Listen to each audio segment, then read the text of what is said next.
इसी तरह यह बात भी कि कोच S6 में कुछ यात्री पत्थरों से घायल हुए थे जो उन्हें लगे थे, दूसरे आजाद गवाहों के सबूतों और मेडिकल सबूतों से साबित होती है। उनके सबूतों को चुनौती नहीं दी गई है। अगर ऐसी घटनाएं नहीं हुई होती तो उनके पास यह सब कहने का कोई कारण भी नहीं था। उनके सबूतों की बारीकी से जांच करने के बाद हम पाते हैं कि इस बात पर उनके सबूत सच्चे हैं और उनके द्वारा बताए गए तथ्यों को सही माना जा सकता है। पत्थरों के साथ साथ कोच S6 में कुछ और चीजें भी फेंकी गईं। सविता पेन, रामफेर सिंह, अश्विन भाई, भूपत भाई, लल्लन प्रसाद, गायत्री देवी, शीला बेन, मुकेश मकवाना, पूनम कुमारी और राधेश्याम मिश्रा ने कमीशन के सामने ऐसा कहा है और पहले भी पुलिस द्वारा बयान दर्ज करते समय ऐसा ही कहा था। सविता बेन ने बताया है कि भीड़ में मौजूद लोगों ने खुली खिड़कियों से कोच में जलते हुए कपड़े और कुछ ज्वलनशील पदार्थ फेंके थे। इससे कोच में आग और धुआं फैल गया था। रामफेर सिंह ने भी भीड़ में मौजूद लोगों को जलते हुए कपड़े तैयार करते और अपने कोच के अंदर फेंकते देखा था। उन्होंने यह भी बताया है कि उन्होंने कुछ तरल पदार्थ वाले पाउच फेंके थे। तरल पदार्थ के जलने से कोच में धुआं हो गया था और इससे यात्रियों की आंखों में जलन होने लगी थी। उन्होंने खास तौर पर कहा है कि कोच के अंदर फेंके गए जलते हुए कपड़ों और पाउच से कोच में धुआं हुआ था। गायत्री बेन ने एक जलता हुआ कपड़ा रेक्सिन की सीट पर गिरते देखा था और उसके कारण सीट में आग लग गई थी। इसलिए वे ऊपरी बर्थ से नीचे उतर गए थे जहां उन्होंने शरण ली थी। राधेश्याम मिश्रा ने अपनी सीट के नीचे शरण ली थी। उन्होंने जलते हुए कपड़े और कुछ तरल पदार्थ वाली बोतलें कोच के अंदर गिरते हुए देखी थीं। उन्होंने बताया है कि इन चीजों से कोच में आग और धुआं हुआ था। दूसरे यात्रियों ने आम तौर पर बताया है कि कोच के अंदर जलते हुए कपड़े फेंके गए थे। यात्रियों ने सुबह करीब 8:30 बजे डीएसपी राजू भार्गव को बताया था कि ट्रेन पर भीड़ ने हमला किया था और कई यात्री घायल और मारे गए थे। स्टेशन सुपरिटेंडेंट कटिजा, जो कलेक्टर के साथ मौजूद थे, उन्होंने भी अपने बयान में यही कहा है। इन यात्रियों के पास झूठी कहानी बनाने का क्या कारण और समय था? उस समय की स्थिति को देखते हुए यह बहुत ही असंभव है कि यात्रियों ने आपस में कोई बात की हो और उन्होंने ट्रेन पर हमले के बारे में झूठा बयान देने का फैसला किया हो। कोच से बाहर निकलने के कुछ ही मिनटों के भीतर उन्होंने डीएसपी और कलेक्टर से भीड़ द्वारा हमले और कोच में आग लगाने की शिकायत की थी। उन्हीं कारणों से जो पहले उनके अन्य बिंदुओं पर दिए गए सबूतों को स्वीकार करने के लिए बताए गए हैं, उनके सबूत के इस हिस्से को भी स्वीकार किया जाना चाहिए। एएसएम मीना ने जो देखा, उससे उन्होंने यह अनुमान लगाया कि कोच S6 में भीड़ ने आग लगाई थी। आरपीएफ कमांडेंट पांडे के सबूतों से भी पता चलता है कि उनके आरपीएफ पुलिसकर्मियों और अन्य लोगों ने उन्हें बताया था कि कोच S6 में भीड़ ने आग लगाई थी।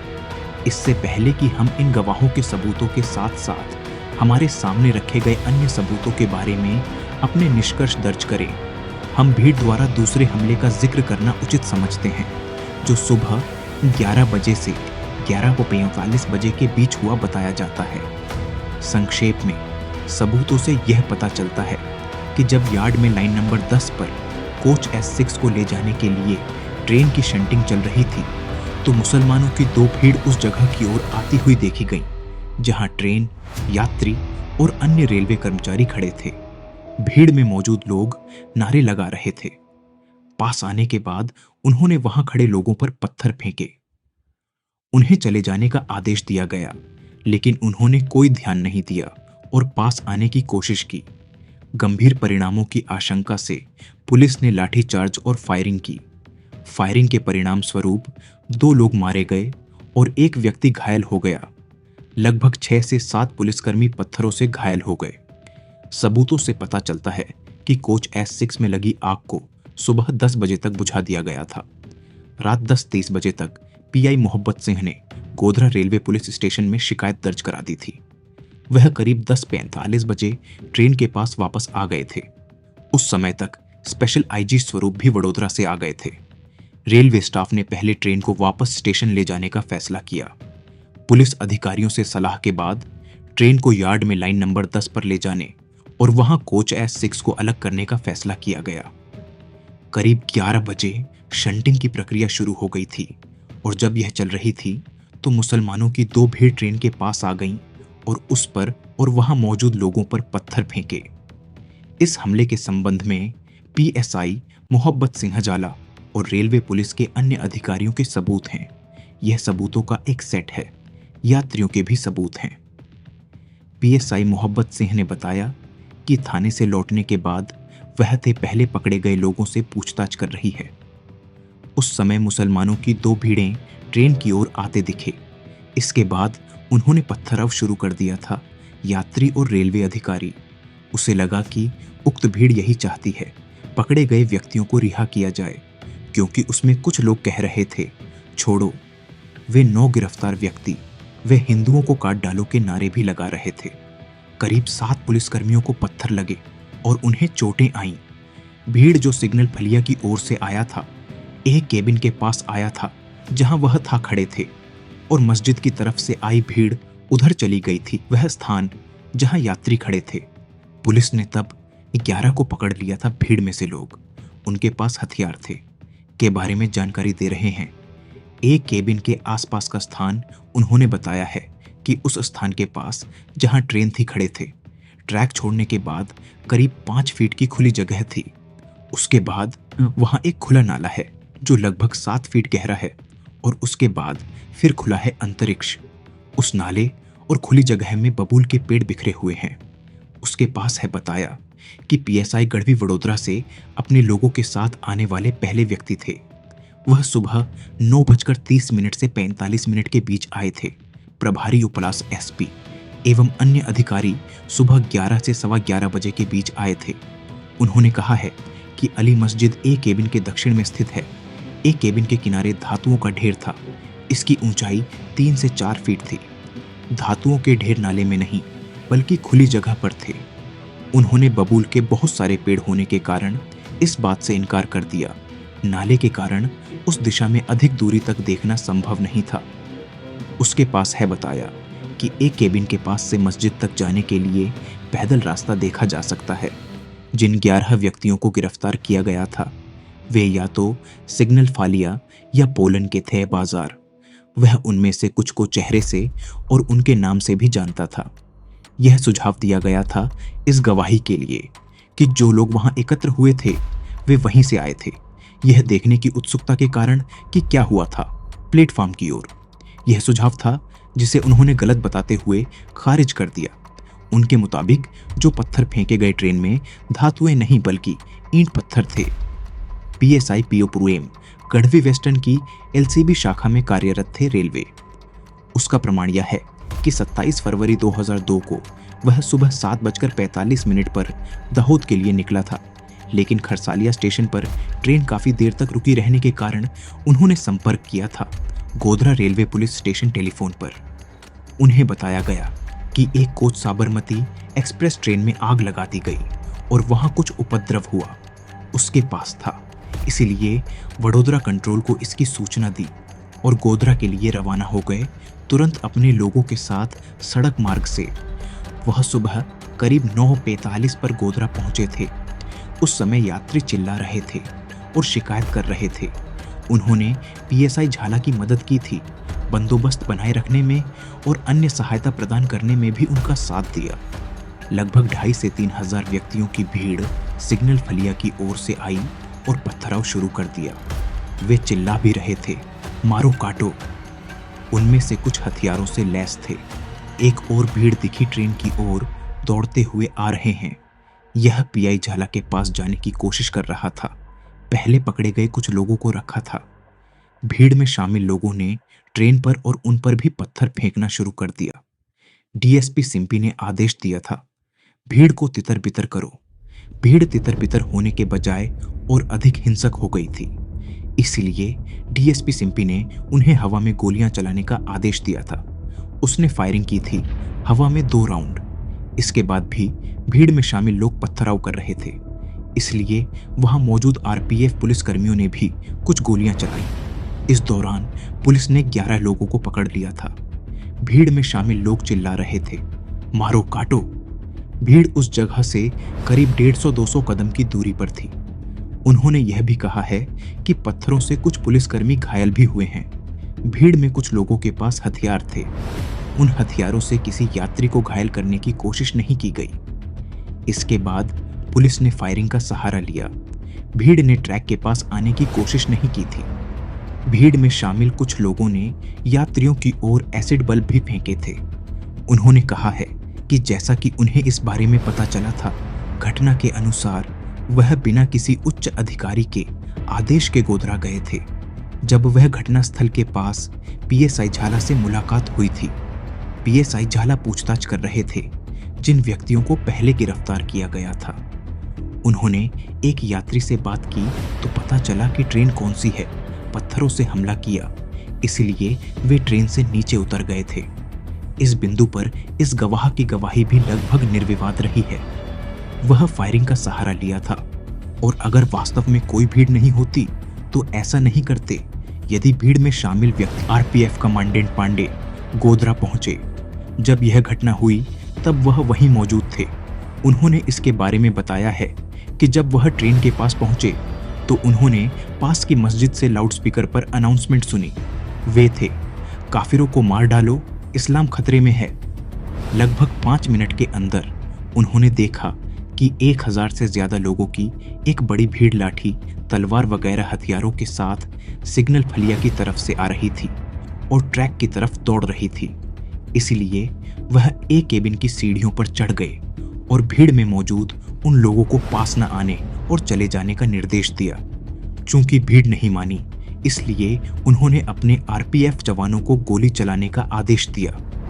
विक्रम सिंह ने अपनी कार्बाइन से 16 राउंड फायर किए। एचसी झाला ने 2 राउंड फायर किए। सब इंस्पेक्टर वर्मा ने अपनी पिस्तौल से 1 राउंड फायर किया। कुछ राउंड दूसरे पुलिस वालों ने भी फायर किए। शाम लगभग 4:10 बजे तक वह जरूरी इंतजाम करने में व्यस्त थे। उन्होंने बताया है कि आरपीएफ फोर्स एक अलग फोर्स है और इसका काम रेलवे की प्रॉपर्टी की सुरक्षा करना है। अगर किसी ट्रेन या यात्रियों पर भीड़ का हमला होता है तो यह यात्रियों की सुरक्षा का मामला होने के कारण यह मामला मुख्य रूप से सरकारी रेलवे पुलिस के काम के दायरे में आएगा, जो एक अलग फोर्स है। चूंकि यह कानून व्यवस्था का मामला था, इसीलिए इससे निपटना मुख्य रूप से सरकारी रेलवे पुलिस का कर्तव्य था। गोधरा में आरपीएफ की एक पोस्ट प्लेटफॉर्म नंबर 1 पर दाहोद साइड के छोर पर है। 27 फरवरी 2002 को गोधरा रेलवे स्टेशन पर आरपीएफ के 9 लोग ड्यूटी पर थे। उन्होंने बताया है कि जब उन्होंने कलेक्टर से बात की तो वह ए केबिन से यार्ड की तरफ थे। जब वह ए केबिन की तरफ लौट रहे थे तो उनकी मुलाकात डीएसपी सिंपी और जीआरपी के पीएसआई गढ़वी से हुई। जब उन्होंने भीड़ को रुकने के लिए कहा तो वह भीड़ जो ट्रैक की तरफ दौड़ती हुई आ रही थी, उसने नाला पार नहीं किया था। नाला ट्रैक के समानांतर बह रहा है। भीड़ का हमला सुबह करीब 11:45 बजे या 11:50 बजे हुआ था। एक केबिन और अली मस्जिद के बीच की दूरी लगभग 400 मीटर है। एक केबिन के पास खड़े व्यक्ति को मस्जिद दिखाई देती है। उससे पूछा गया कि क्या उसने सच में मस्जिद से कोई घोषणा नहीं सुनी थी, लेकिन उसने इसे गलत बताया। उसने यह भी मना किया कि नाले के दोनों ओर झाड़ियों के कारण एक केबिन के पास खड़ा व्यक्ति नाले के दूसरी ओर खड़े व्यक्ति को नहीं देख पाएगा। उसने उसी दिन लगभग 13:35 बजे एक केबिन के जरिए वडोदरा कंट्रोल को एक मैसेज भेजा था। उसने वडोदरा कंट्रोल को जो मैसेज दिया था वह इस आधार पर था कि उसने क्या देखा था, क्या सुना था और अपने आरपीएफ जवानों से क्या जानकारी मिली थी। इस गवाह ने 3 मार्च 2002 को आरपीएफ के डायरेक्टर जनरल को भी एक रिपोर्ट दी थी, जिसका जिक्र पहले किया जा चुका है। हालांकि इस गवाह से लंबी पूछताछ की गई, लेकिन उसके जवाबों में ऐसा कुछ भी सामने नहीं आया जिससे उसकी कही बातों पर कोई शक हो। वह आरपीएफ कमांडेंट के ऊंचे पद पर था। वह स्थानीय व्यक्ति नहीं था। उसके पास गोधरा के घांची मुसलमानों के खिलाफ कुछ भी झूठ बोलने का शायद ही कोई कारण था। यह तथ्य कि पुलिस को गोलियां चलानी पड़ी, यह अपने आप में भीड़ के व्यवहार और फायरिंग के समय की स्थिति को दर्शाता है। उसने उसी दिन रिपोर्ट और 3 मार्च 2002 को एक और रिपोर्ट भेजी थी। डिप्टी एसपी सिंपी, जो उस दिन वडोदरा में इंचार्ज पुलिस अधीक्षक थे, घटना की जानकारी मिलने पर गोधरा पहुंचे थे। वह वहां लगभग 11 बजे पहुंचे और ए केबिन के पास गए। उन्होंने बताया कि जब वह वहां पहुंचे तो डीएसपी राजू भार्गव और कलेक्टर जयंती रवि वहां मौजूद थे। उनसे मिलने के कुछ समय बाद उन्होंने अली मस्जिद के पास लगभग 2-2.5 हजार लोगों की एक भीड़ देखी। वे जोर जोर से अल्लाहू अकबर और काफिरों को काट डालो बोल रहे थे और उनके बोले गए शब्दों से दूसरे समुदाय की धार्मिक भावनाओं को ठेस पहुंच रही थी। उस समय उन्होंने अली मस्जिद के लाउडस्पीकर से इस्लाम खतरे में है, मारो काटो जैसी घोषणाएं भी सुनी। उन्होंने कहा है कि रिकॉर्ड देखने के बाद वह घायल पुलिसकर्मियों के नाम बता सकते हैं। इस गवाह से भीड़ द्वारा लगाए गए नारों के बारे में सवाल पूछे गए। ट्रेन पर हमले के संबंध में उनका बयान निर्विवाद रहा है। उन्होंने गोली चलाने का आदेश दिया था। एक जिम्मेदार अधिकारी होने के नाते उन्होंने ऐसा तब तक नहीं किया होगा जब तक उन्हें यह जरूरी न लगा हो। यह दिखाने की कोशिश कि भीड़ की एकमात्र मांग यह थी कि जिन लोगों को पहले पकड़ा गया था उन्हें रिहा किया जाए, विफल होनी चाहिए, क्योंकि सबूत साफ तौर पर दिखाते हैं कि भीड़ हिंसक थी। भीड़ में मौजूद लोग ट्रेन और यात्रियों पर पत्थर फेंक रहे थे और वे मार डालो काट डालो चिल्लाते हुए ट्रेन के पास आने की कोशिश कर रहे थे। भीड़ द्वारा लगाए गए नारे साफ तौर पर उसकी आक्रामकता और बल प्रयोग करने के इरादे को दर्शाते हैं। जब भीड़ ने पत्थर फेंकना शुरू कर दिया था और उन्हें करीब आते देखा गया तो उन्हें तितर बितर होने का आदेश दिया गया। उस समय तक करीब 6 पुलिसकर्मी पत्थरों से घायल हो गए थे। यह आशंका होने पर कि ट्रेन और यात्रियों पर एक और हमला होगा, उन्होंने पुलिस कांस्टेबल मन सिंह को हवा में एक राउंड फायर करने का निर्देश दिया था। इसका कोई असर नहीं हुआ और इसीलिए 3 और राउंड फायर किए गए। उन्होंने फिर से पीसी मन सिंह से एक और राउंड फायर करने के लिए कहा। पीएसआई गढ़वी ने अपनी रिवॉल्वर से 2 राउंड फायर किए। हवा में फायरिंग का मनचाहा असर नहीं हुआ और इसलिए उन्होंने अपने आदमी को भीड़ में मौजूद लोगों पर कमर के नीचे गोली चलाने का निर्देश दिया। भीड़ में 2 लोग घायल हो गए। जब दूसरी तरफ से आ रही भीड़ ने पत्थर फेंकना शुरू किया तो एक और गोली चलाई गई और वह एक व्यक्ति को लगी। उस समय तक आरपीएफ कमांडेंट पांडे भी वहां पहुंच गए थे। आरपीएफ कमांडेंट ने भी अपने आदमियों को फायरिंग करने का आदेश दिया था। पार्टियों द्वारा पूछे गए सवालों के जवाब में इस गवाह ने बताया है कि वह उस जगह गया था जहां दूसरे अधिकारी खड़े थे और लगभग 7 मिनट तक उनके साथ रहा। उस समय वे सिग्नल फलिया साइड के पास खड़े थे। प्लेटफॉर्म से ए केबिन की ओर जाते समय उसे एक पत्थर लगा था। चूंकि वह चोट बहुत छोटी थी, उसने उसे नजरअंदाज कर दिया था। भीड़ द्वारा फेंके गए पत्थरों से 6 कांस्टेबल घायल हो गए थे। पांडे लगभग उसी समय पहुंचे थे जब वह वहां पहुंचे थे। लगभग 11 बजे शुरू हुई घटना के लिए एफआईआर नंबर 10 ऑफ 2002 रात लगभग 10 बजे दर्ज की गई थी। फिर उन्होंने उसी की जांच अपने हाथ में ले ली थी। जब तक वह पुलिया पार करके अधिकारियों के पास नहीं पहुंच गया, ट्रेन पर पत्थर फेंकना जारी रहा। उसने उस भीड़ में कुछ लोगों को हथियारों के साथ देखा था। स्पेशल आईजी दीपक स्वरूप ने तब उसे उस जगह के पास रहने के लिए कहा, क्योंकि दूसरे अधिकारी शहर में जा रहे थे। उसे जो पहली जानकारी मिली थी वह यह थी कि सिग्नल फलिया के पास साबरमती एक्सप्रेस ट्रेन पर पत्थर फेंके जा रहे थे। कुल 11 लोगों को सुबह 11:30 से 12 बजे के बीच ए केबिन और नाला के बीच की जगह से पकड़ा गया।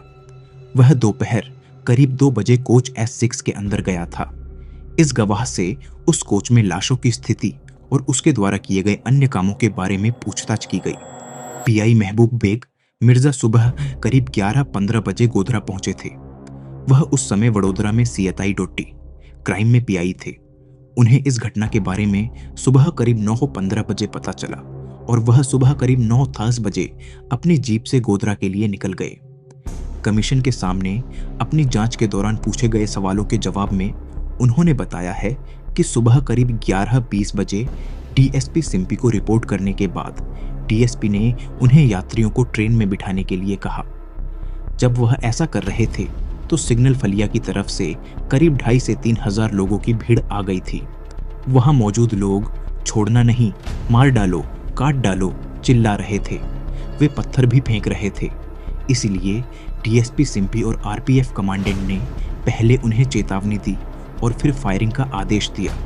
उस दौरान कुछ लोगों को पुलिस ने पकड़ा भी। जब उनसे पूछा गया कि क्या उन्होंने मस्जिद से की गई घोषणाएं सुनी थीं, तो इस गवाह ने कहा कि उसने कोई लाउडस्पीकर की घोषणा नहीं सुनी थी, लेकिन भीड़ में लोगों को इस तरह चिल्लाते हुए सुना था। उसने कहा कि जो भीड़ सिग्नल फलिया की तरफ से आती हुई दिखी थी, वह ट्रेन के पास आने की कोशिश कर रही थी। जब उन्हें चेतावनी दी गई तो वे ट्रेन से लगभग 50 से 100 फीट दूर थे। उसने कहा कि उसे बाद में पता चला कि पीएसआई झाला ने कुछ लोगों को पकड़ा था। एक केबिन के पास उसने जो भीड़ देखी थी वह एक भीड़ नहीं थी, बल्कि उसमें लगभग 40 से 50 लोगों की कई भीड़ें थीं और वे ट्रैक से लगभग 40 से 50 फीट की दूरी पर खड़े थे। उसने खास तौर पर कहा कि उसने एक भीड़ को आते और चिल्लाते हुए देखा था और इसी वजह से उसका ध्यान उस तरफ गया था। उसने भीड़ में से किसी भी व्यक्ति को नाला पार करते हुए नहीं देखा, क्योंकि वह अपने काम में व्यस्त था। उसने इस सुझाव से इनकार किया कि उसने भीड़ को नहीं देखा था या उसने उनके द्वारा लगाए गए नारे नहीं सुने थे। उसने कहा कि उसका ध्यान भीड़ की तरफ इसलिए गया क्योंकि उसने उनके नारे सुने थे और इसलिए उसने उस दिशा में देखा जहां से वे आ रहे थे। उसने स्वीकार किया कि उसने पुलिस के सामने यह नहीं कहा था कि उसने भीड़ के नारे सुने थे और कि भीड़ के नारे पकड़े गए लोगों को छुड़ाने के लिए थे। हालांकि उसने इस बात से इनकार किया कि उसने भीड़ को नहीं देखा था। डीएसपी राजू भार्गव ने कहा है कि वह सुबह करीब 10:30 बजे रेलवे यार्ड से निकल गए थे, क्योंकि गोधरा शहर में नीलम लॉज के पास पत्थरबाजी हो रही थी। वह साबरमती एक्सप्रेस ट्रेन के गोधरा से निकलने के बाद दोपहर करीब 12 बजे फिर से रेलवे यार्ड गए थे। Special IG. दीपक स्वरूप, वडोदरा के पुलिस कमिश्नर, जो गोधरा भी पहुंचे थे, ने कहा है कि उन्हें लगा कि इस घटना के कारण एक बड़े धार्मिक दंगे की संभावना है और इसलिए उन्होंने सोचा कि ट्रेन को फिर से व्यवस्थित करके तुरंत वहां से जाने देना चाहिए। जब ये कदम उठाए जा रहे थे तो गोधरा शहर में हिंसा की घटनाएं हुई और इसलिए उन्होंने डीएसपी राजू भार्गव से जाकर उनसे निपटने के लिए कहा।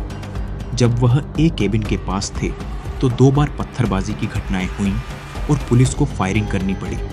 जब वह ट्रेन को फिर से व्यवस्थित करने की कोशिश कर रहे थे तो ट्रेन के एक तरफ लगभग 3000 यात्री खड़े थे और दूसरी तरफ लगभग 300 लोगों की भीड़ थी। पत्थरबाजी सिग्नल फलिया की तरफ से हो रही थी। इस गवाह ने कहा है कि चूंकि वह ट्रेन को फिर से व्यवस्थित करने में व्यस्त थे और चाहते थे कि यात्री सुरक्षित रूप से अपने गंतव्य तक पहुंचे, इसलिए उन्होंने इस हमले पर ज्यादा ध्यान नहीं दिया। उन्होंने कहा है कि चूंकि एक तरफ यात्री थे और दूसरी तरफ एक बड़ी उत्तेजित भीड़ थी जो पत्थर फेंक रही थी, उन्हें लगा कि एक बड़े सांप्रदायिक दंगे की संभावना है और यही कारण था कि वह यह सुनिश्चित करने की कोशिश कर रहे थे कि यात्रियों को ट्रेन में बिठाकर उनके गंतव्य तक भेजा जाए। उन्होंने कहा कि चूंकि गोधरा उनके अधिकार क्षेत्र में आता है, इसलिए वह गोधरा गए थे। उन्हें घटना की जांच से कोई लेना देना नहीं था।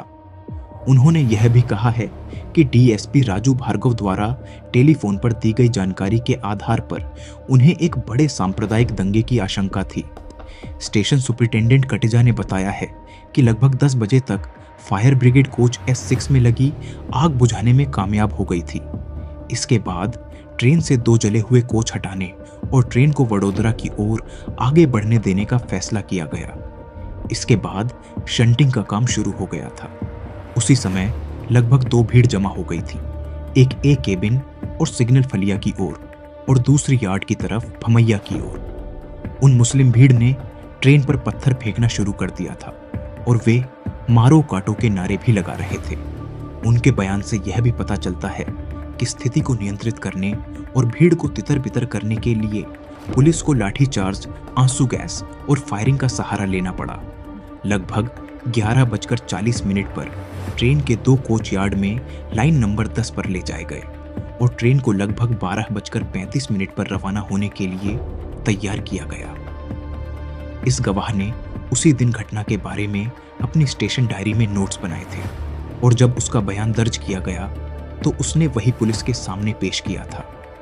गवाह को 1 मार्च 2002 को पुलिस के सामने दिए गए उसके बयान को पढ़कर सुनाया गया और उसने तब कहा कि यह वैसा ही था जैसा उसने पुलिस को बताया था। उनका आचरण ऐसा नहीं था कि गोलीबारी को उचित ठहराया जा सके। एएसएम राजेंद्र प्रसाद मीना, जो ए केबिन पर ड्यूटी पर थे, ने भी बताया है कि लगभग 11 बजे उन्होंने 2 प्रभावित कोचों को अलग करने और ट्रेन को फिर से जोड़ने के लिए शंटिंग का काम शुरू किया था। जब वह काम चल रहा था तो इंजन की तरफ से और झाड़ियों के पीछे से लगभग 500 से 700 लोगों की भीड़ आई और उन भीड़ ने यात्रियों पर पत्थर फेंकना शुरू कर दिया।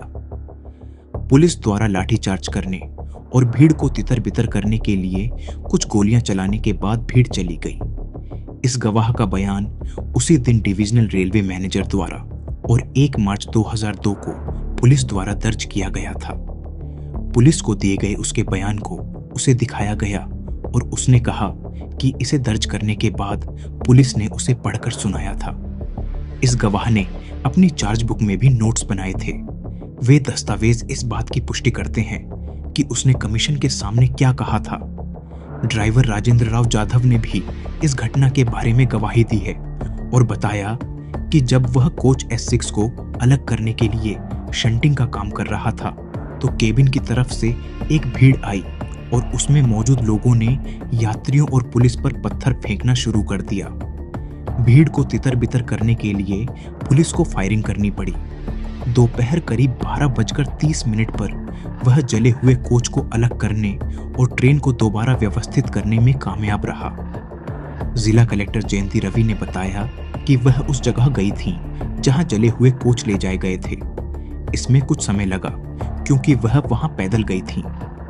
वहां से लौटने के बाद उन्होंने यह सुनिश्चित करने के लिए कदम उठाए कि ट्रेन तुरंत गोधरा से निकल जाए। इसके बाद उन्होंने गोधरा शहर में स्थिति की समीक्षा की और बंदोबस्त के लिए जरूरी निर्देश दिए, जिसमें सुबह 10:50 कर्फ्यू लगाना भी शामिल था।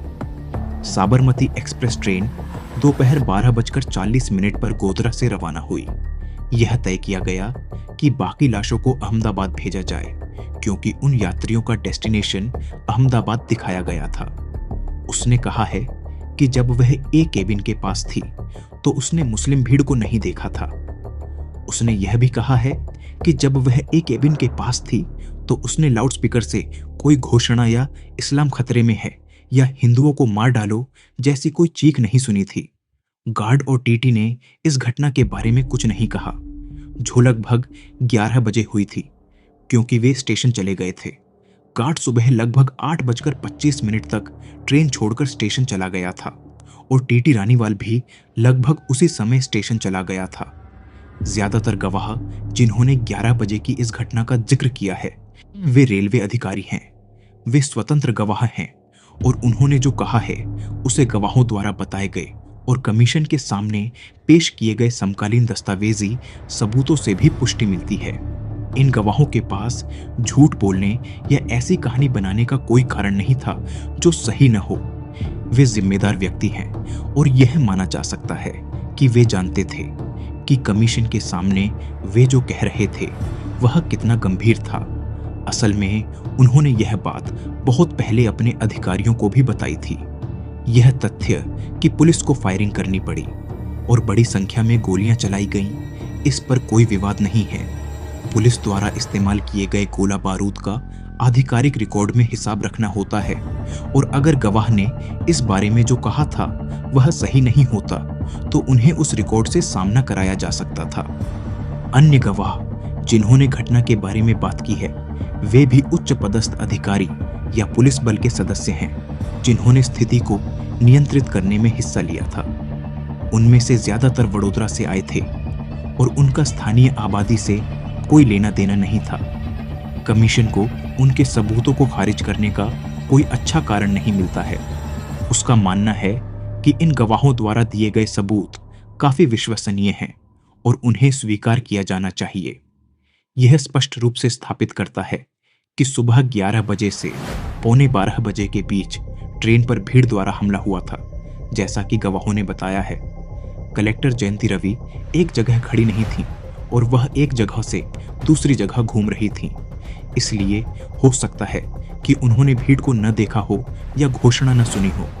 यह घटना, हालांकि यह कोच इस 6 के जलने के बाद हुई थी, प्रासंगिक है क्योंकि यह सुबह 8 बजे से 8:30 बजे के बीच हुई घटना से जुड़ी है। जाहिर है, कोच S6 में आग लगने का कारण क्या था?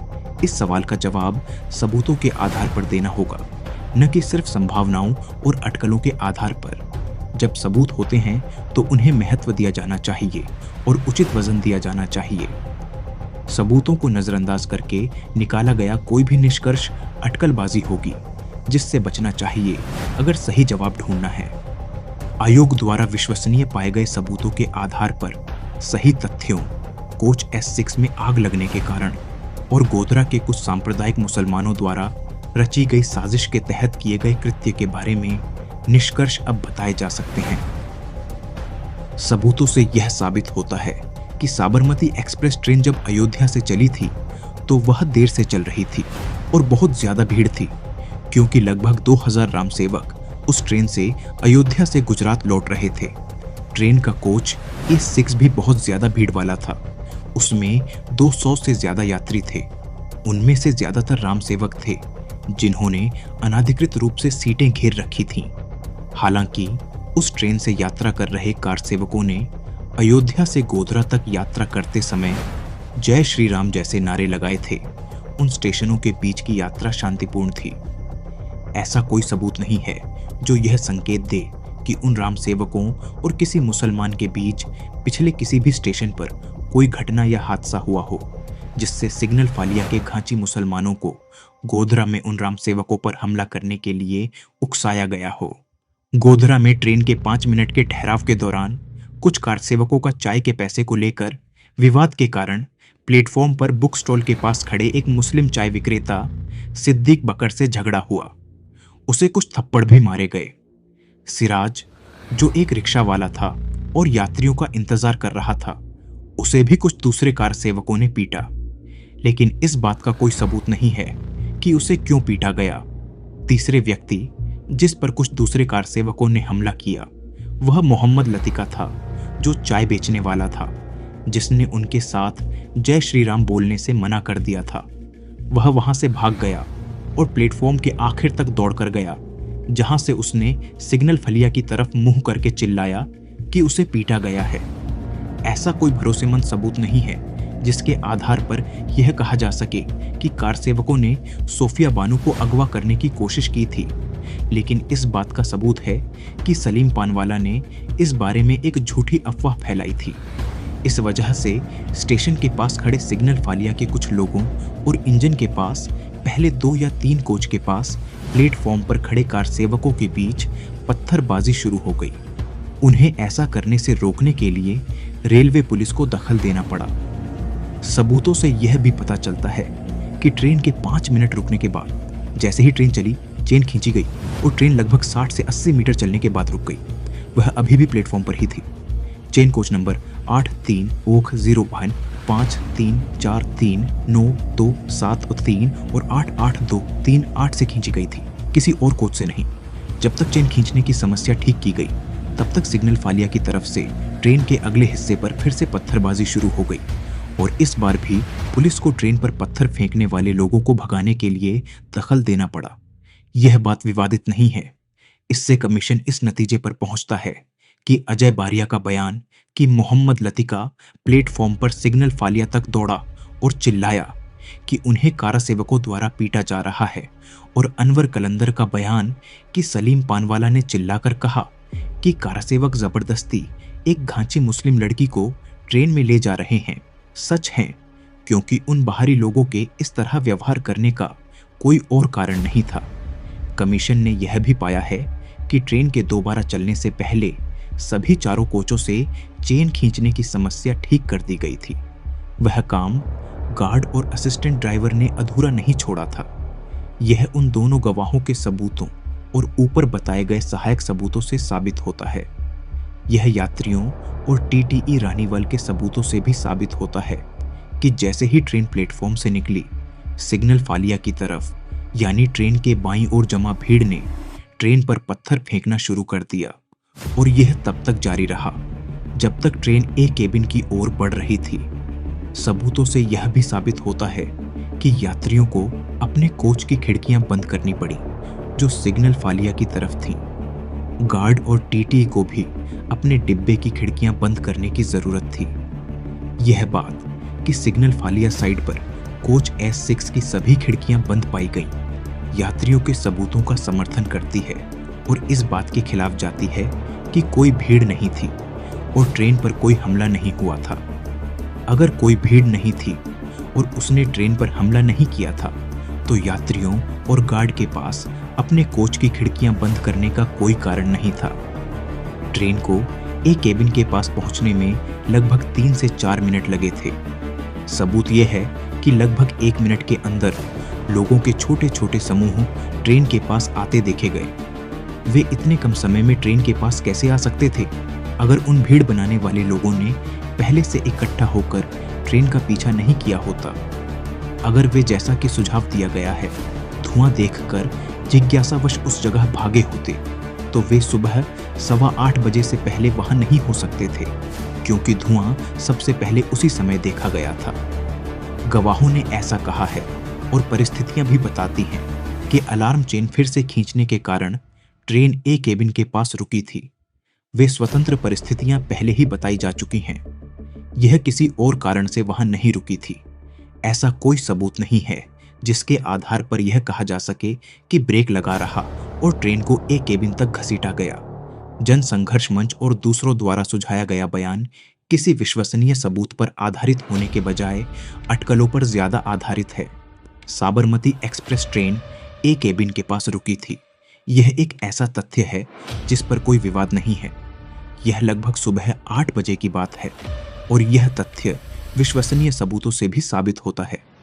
ट्रेन के गोधरा पहुंचने और वहां से किस समय चली, इस समय में 3 से 5 मिनट के अंतर को छोड़कर, जो इस वजह से था कि रेलवे कर्मचारियों ने समय अपनी घड़ियों के अनुसार नोट किया था, इस बात पर संदेह करने का कोई कारण नहीं है कि ट्रेन सुबह 8 बजे के आसपास एक केबिन के पास नहीं पहुंची थी, जिसमें दोनों तरफ 2 से 3 मिनट का अंतर हो सकता है। DSC RPF के वडोदरा ऑफिस से डायरेक्टर जनरल RPF नई दिल्ली को भेजी गई 3 मार्च 2002 की रिपोर्ट को सरसरी तौर पर पढ़ने से कुछ कंफ्यूजन पैदा हो रहा है, जिसे साफ करना जरूरी है। रिपोर्ट में बताई गई तारीख और समय 27 फरवरी 2002 को 7:54 बजे में है। अपराध का ब्यौरा कोच में आग लगना दिखाया गया है। उसी रिपोर्ट में घटना की तारीख और समय के सामने लिखा है 27 फरवरी 2002 को 7:50 बजे से 8:25 बजे के बीच। रिपोर्ट में कहा गया है कि ट्रेन 7:50 बजे पहुंची थी। इसमें यह नहीं कहा गया है कि कोच S6 में आग 7:55 बजे लगी थी। रिपोर्ट में आगे कहा गया है कि ट्रेन पर पत्थरों से हमला किया गया था और इस बात की जानकारी गोधरा में RPF पोस्ट ने अपने वडोदरा ऑफिस को 8 बजे दी थी। रिपोर्ट में बताई गई तारीख और समय 27 फरवरी 2002 को 7:75 है। अपराध का ब्यौरा कोच में आग लगना नियम दिखाया गया है।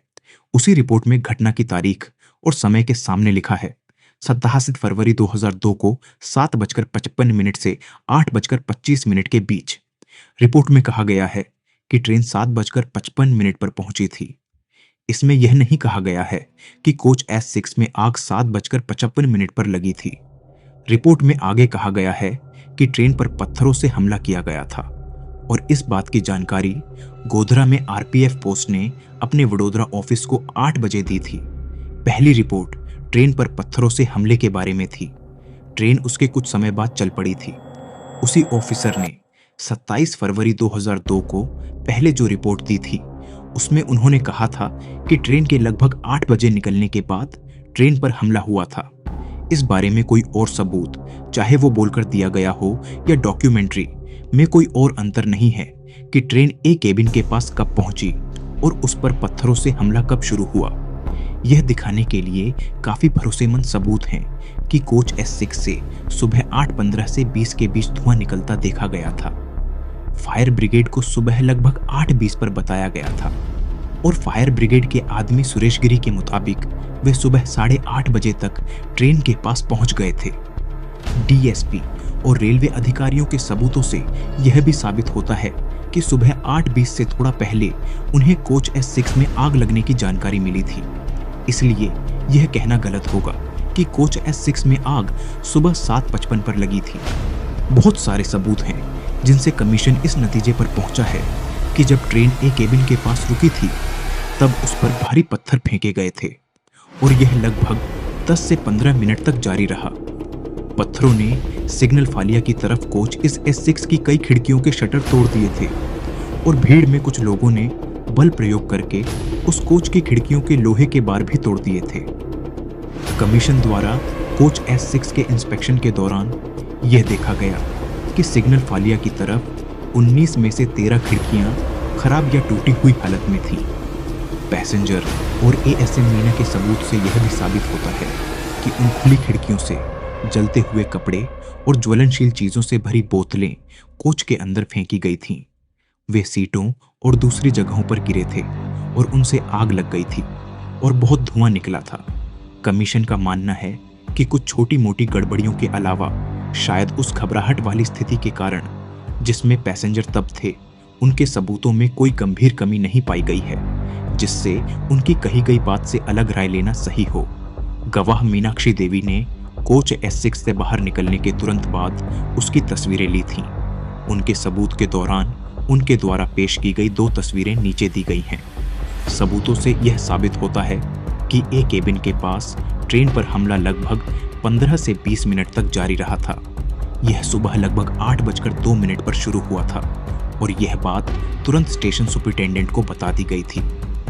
तब ASM हरिमोहन मीणा ने रेलवे पुलिस स्टेशन के PSO को इन्फॉर्म किया था। सुबह 8:05 बजे PSO ने डिस्ट्रिक्ट पुलिस कंट्रोल को इन्फॉर्म किया और फिर उसने सुपरिटेंडेंट ऑफ पुलिस और दूसरे पुलिस ऑफिसर्स को हमले के बारे में इन्फॉर्म किया। वडोदरा में रेलवे पुलिस कंट्रोल को भी सुबह करीब 8:10 पर इन्फॉर्म कर दिया गया था। गोधरा में RPF वालों ने अकेले वडोदरा में अपने ऑफिसर्स को सुबह करीब 8:10 पर हमले के बारे में इन्फॉर्म कर दिया था। सुबह करीब 8:20 पर कोच S6 में धुआं और आग लग गई थी।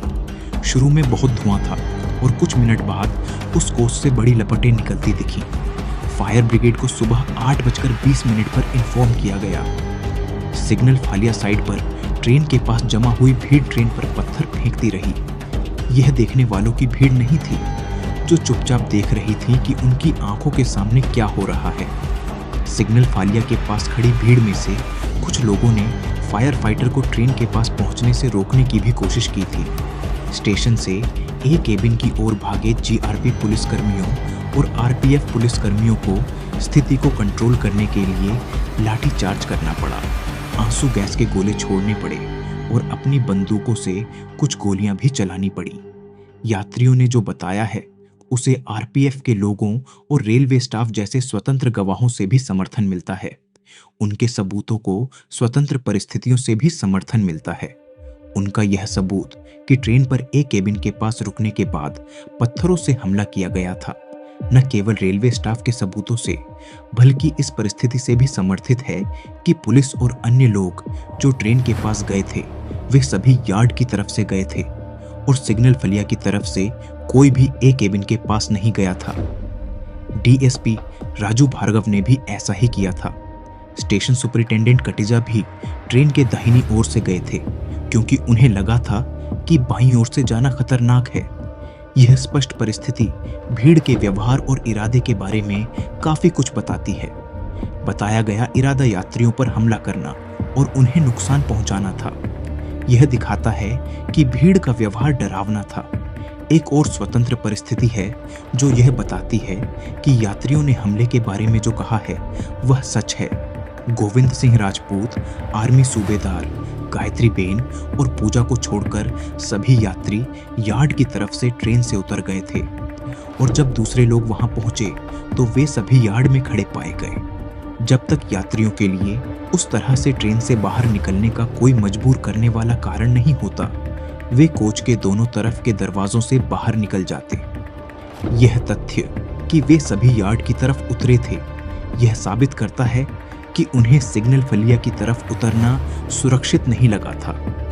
इन तथ्यों और परिस्थितियों के आधार पर आयोग इस निष्कर्ष पर पहुंचता है कि जनसंघर्ष मंच और अन्य लोगों द्वारा सुझाया गया यह संस्करण कि असल में कोई भीड़ नहीं थी और ट्रेन पर कोई हमला नहीं हुआ था, किसी भी विश्वास के लायक नहीं है।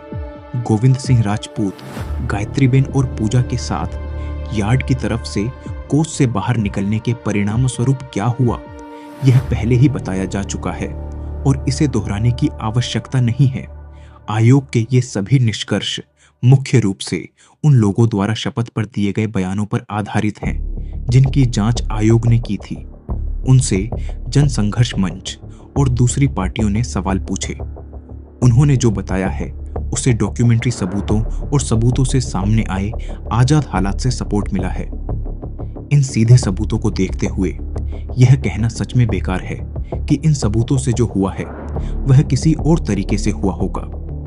अब इस बात पर विचार करना है कि क्या ये तथ्य राज्य सरकार के इस बयान से मेल खाते हैं कि कोच S6 में पेट्रोल से आग लगाई गई थी, या इस बयान से कि आग शॉर्ट सर्किट या किसी और वजह से गलती से लगी होगी।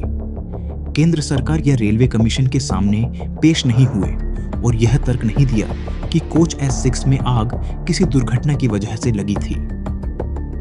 स्टेशन पर और एक केबिन के पास मौजूद रेलवे कर्मचारियों ने बताया है कि ट्रेन पर हमला और कोच S6 को जलाना एक मुस्लिम भीड़ ने किया था। यह उनका तुरंत का बयान था और उन्होंने इस कमीशन के सामने भी यही कहा है। जैसा कि पहले बताया गया है, मीडिया ने भी रिपोर्ट किया था कि ट्रेन पर पहले पत्थरों से हमला किया गया और फिर कोच S6 में आग लगा दी गई। गुजरात समाचार और टाइम्स ऑफ इंडिया में कहा गया था कि कोच में पेट्रोल डालकर आग लगाई गई थी। इंडियन एक्सप्रेस में कहा गया था कि कोच में पेट्रोल डालकर और जलते हुए कपड़े के टुकड़े अंदर फेंककर आग लगाई गई थी। कुछ यात्रियों ने भी बताया है कि इसमें पेट्रोल से आग लगाई गई थी। मीडिया रिपोर्ट्स यात्रियों और रेलवे कर्मचारियों से मिली जानकारी पर आधारित थीं। फोरेंसिक साइंस लेबोरेटरी की रिपोर्ट से कुछ सपोर्ट लेते हुए कुछ लोगों ने शक जताया कि कोच S6 में आग उस तरह से नहीं लगी होगी जैसा कि यात्रियों, स्थानीय रेलवे कर्मचारियों और पुलिस ने बताया है, बल्कि यह उस कोच में शॉर्ट सर्किट या प्राइमर से ज्वलनशील लिक्विड गिरने से लगी होगी। यह सुझाव दिया गया कि यह काफी मुमकिन है कि कोई यात्री खाना बना रहा हो या प्राइमर पर कुछ तैयार कर रहा हो और किसी वजह से वह प्राइमर पलट गया हो और उससे आग लग गई हो। यह एक बेबुनियाद अनुमान है जो एक वाजिब संभावना से ज्यादा कल्पना जैसा है। लल्लू कुमार ने बताया है कि उन्होंने अपने आसपास किसी भी यात्री के पास खाना बनाने के बर्तन नहीं देखे थे। उन्होंने आगे कहा कि ट्रेन में चलना मुश्किल था। राधेश्याम मिश्रा ने यह भी कहा कि ऐसा नहीं हुआ था कि किसी ने कोच में केरोसिन स्टोव जलाया हो और वह हादसे के समय खाना बना रहा हो। उन्होंने आगे कहा कि ऐसा करना असंभव था